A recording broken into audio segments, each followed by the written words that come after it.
Somewhere in your house right now, there is a bottle of cat shampoo. And every few weeks, when you see it, you feel a small flicker of guilt that you're not using it more often. I want to fix that today, permanently, and probably not in the direction you're expecting. Because for most of you watching, the correct number of baths your cat should get this year is 0. Hi everyone, I'm Leo Bennett, your neighborhood cat guy. I had a message a while back from a woman who'd been bathing her cat every single week for years because she wanted him clean and she wanted to do right by him. And now he bolts from the bathroom. He runs when she picks him up. And she asked me the saddest question I've been asked in a long time. She said, "I think my cat doesn't like me anymore." She wasn't neglecting that cat. She was doing something she believed was an act of love, every week, for years, and it was quietly costing her the relationship. So today I'm going to give you the honest answer that almost nobody gives you. Most of you should stop. Not cut back. Stop. And I'll explain exactly why, what the genuine exceptions are, what to do instead, and if you truly must bathe your cat, how to do it so it isn't a disaster for both of you. Stick around to the end because the last thing I'll tell you is the one that saves most people from ever needing to do this at all. Let's start with the question you should have been asking in the first place, because here's the mistake. Everybody asks me, how often should I bathe my cat? That's the wrong question. The right question is, should I bathe my cat at all? And for the overwhelming majority of cats, in the overwhelming majority of homes, the answer is no. Not once a week, not once a month, not on a schedule at all. The full immersive bath experience is a one-way ticket to unhappiness. And I don't just mean your cat's unhappiness, I mean yours too. So let me give you the reasons, because I don't want you taking my word for it. I want you to understand why, so you never wonder again. Reason number 1, you don't need to, because your cat is already doing it, and they are better at it than you are. Think about how much of a cat's day is spent grooming. It isn't a hobby, it's practically a full-time occupation. Cats are fastidious in a way almost no other domestic species is, and that's not a quirk, it's survival hardware. Out in the world, a cat that smells like everything it walked through today is a cat that just announced its location to every predator in the area, and, just as importantly, to everything it was hoping to hunt. Scent control isn't vanity for a cat, it's staying alive, and they're equipped for it remarkably well. Look closely at a cat's tongue sometime. It isn't smooth like ours, it's covered in tiny backward-facing hooks called papillae, and they aren't just for scraping meat off a bone. They work as a comb. They pull loose hair and debris out of the coat, and they distribute saliva and natural oils right down through to the skin. Your cat is walking around with a built-in grooming tool that reaches places no brush you own can reach, and they use it constantly. So when you put that animal in a tub, you are not helping with a job they're failing at. You're interfering with a job they're already doing extremely well. Reason number 2, and this is the one that actually does damage. Bathing your cat regularly works against you, physically. Because what does soap do? Soap strips oil. That's its entire function, and it's why it works on your hands. But your cat's skin and coat depend on those oils to stay healthy, waterproof, and comfortable. Strip them out weekly with detergent, and you are not creating a cleaner cat. You're creating a cat whose skin barrier is being repeatedly damaged. Over time, most soaps and detergents used that frequently will cause irritation, dryness, and itching. And here's the cruel irony. A cat with irritated, itchy skin will groom more, and often over-groom, which means you've now created the exact problem you were trying to prevent.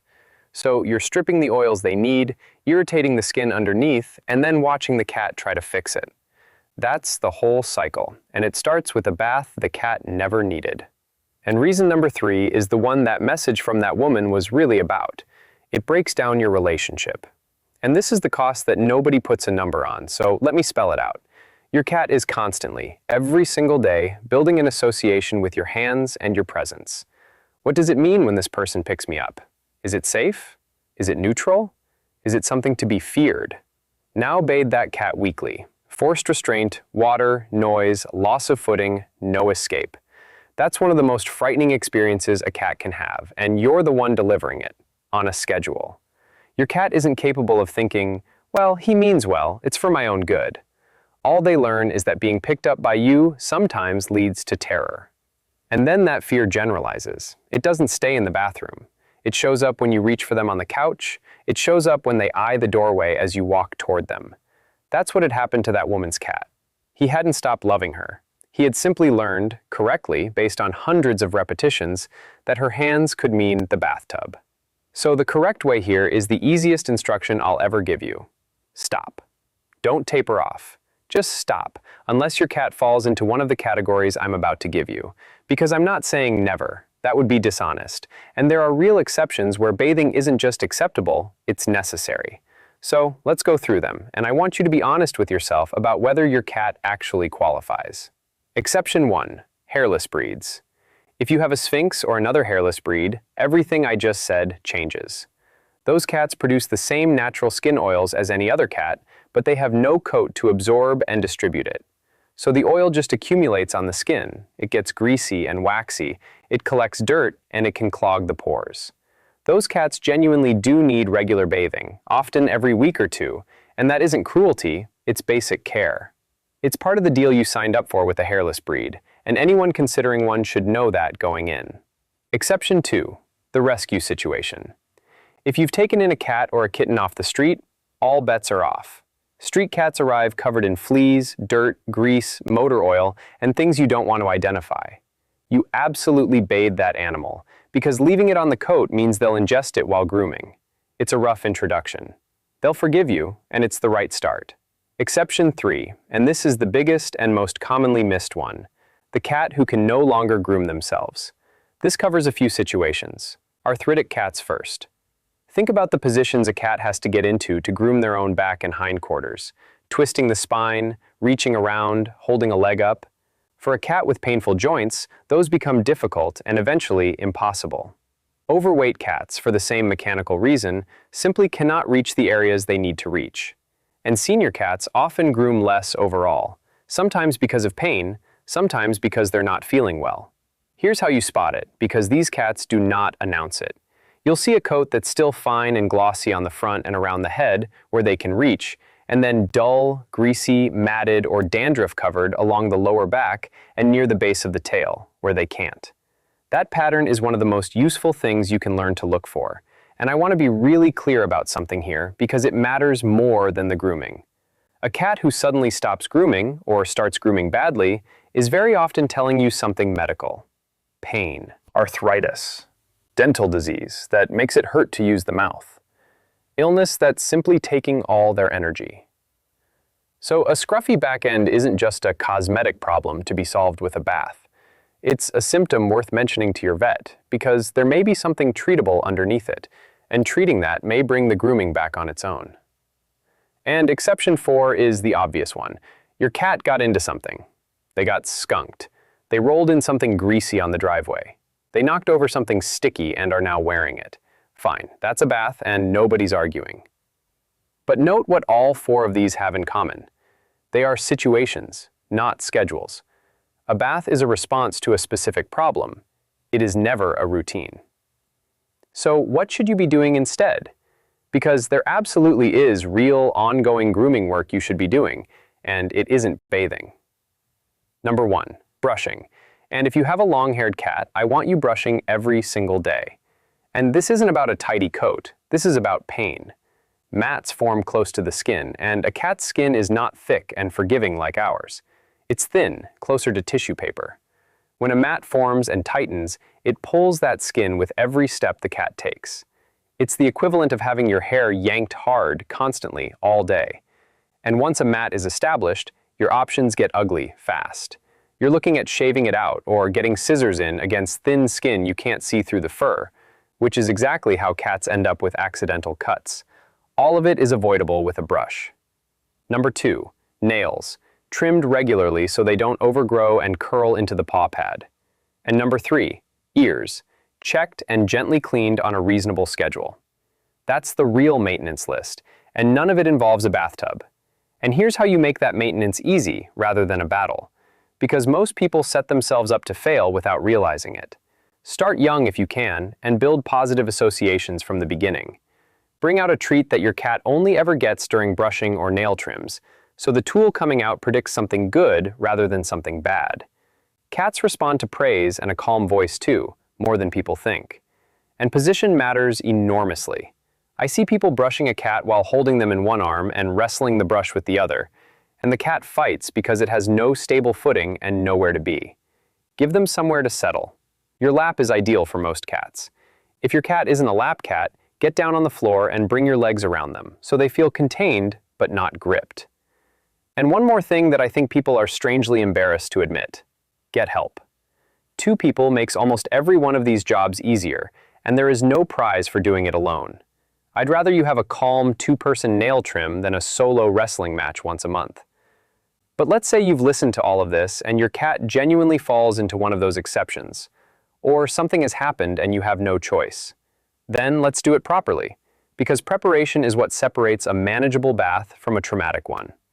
First, fill the tub or sink completely before your cat is anywhere near the room. The sound of rushing water is genuinely alarming to a cat, and if the first thing they experience is that noise while being carried toward it, you've lost before you've started. Water in, water off, then get the cat.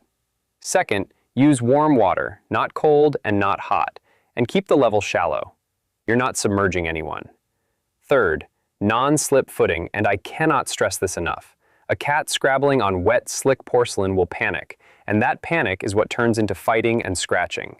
Put a rubber mat or a folded towel in the bottom so they have something to grip. Half of all bathing disasters are just a cat trying not to fall over. Fourth, the face. Do the face first, and do it with a warm washcloth, not water. Never pour water over a cat's head. Trying to cover their ears and shield their eyes and keep them steady all at once is impossible. And getting water into the ears is genuinely uncomfortable and can cause problems. Washcloth. Always. Fifth, what you wash with. There are plenty of DIY recipes online involving vinegar and dish soap and whatever else, and my honest opinion is, don't. Use a proper cat shampoo, formulated for cats, gentle and unscented.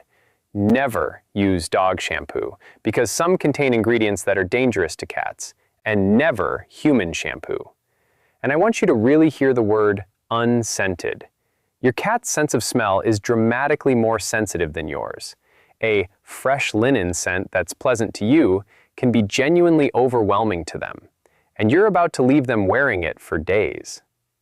Sixth, towels, and more towels than you think. If you go in with one towel, you will finish the job using your own shirt and trousers, and I speak from experience. Have a stack. And seventh, timing and energy. Do not do this when the house is already chaotic or when your cat is in their wild evening burst. Pick a calm moment, ideally when they're relaxed and a bit sleepy, and go slow. Cats read your stress instantly, off your body, breathing, your grip. If you approach this tense and braced for a fight, you have already communicated to your cat that something bad is coming, and they will react accordingly. This is exactly why medicating a cat and trimming a cat's nails are so hard for so many people. It's usually not the cat's tolerance that's the problem, it's the human tension going in. And here's the last thing, the one I promised at the start, and honestly, it's the one that solves this whole problem for most people who need it solved. If your cat truly does need bathing, whether that's because of a hairless breed or arthritis or weight or age, and you're dreading it, or you've tried and it went badly, you don't have to be the one who does it. Use a professional groomer. That's what they're there for. And a good one has techniques and equipment and, crucially, experience that you simply don't have. But one important caveat, and please don't skip this. Make sure the groomer you choose actually works with cats regularly. Not a dog groomer who will also take cats. Cats are not small dogs. They handle differently. They stress differently. They escalate differently. And a groomer who doesn't understand feline handling can wreck your cat's trust in 10 minutes. So ask directly. Ask how many cats they see a week. And letting someone else do the difficult part means your hands stay associated with good things, which is worth a lot. So let me leave you with this. If you take one thing from this video, let it be that the urge to bathe your cat almost always comes from a good place. It comes from wanting them clean, wanting them comfortable, wanting to take care of them properly. But your cat has been quietly handling their own hygiene since long before we ever invited them indoors, and they are extraordinarily good at it. Your job is not to do it for them. Your job is to brush them, keep the nails and ears in order, and pay attention to the moment they can no longer manage it themselves, because that moment is real information about their health. And if you've been bathing your cat weekly, like the woman who wrote to me, please hear this part. Your cat doesn't dislike you. Your cat has learned a pattern, and patterns can be unlearned. Stop the baths, go back to being the person who brings food and calm and good things, and give it time. It will come back to you. They always do. So tell me in the comments, how often have you been bathing your cat, and did you have any idea until today? Be honest, because I promise you are not alone. Hit like, subscribe, and send this to someone who's about to put a perfectly clean cat in a bathtub. I'm Leo Bennett, and I appreciate you taking time to make the world a safer place for your cats.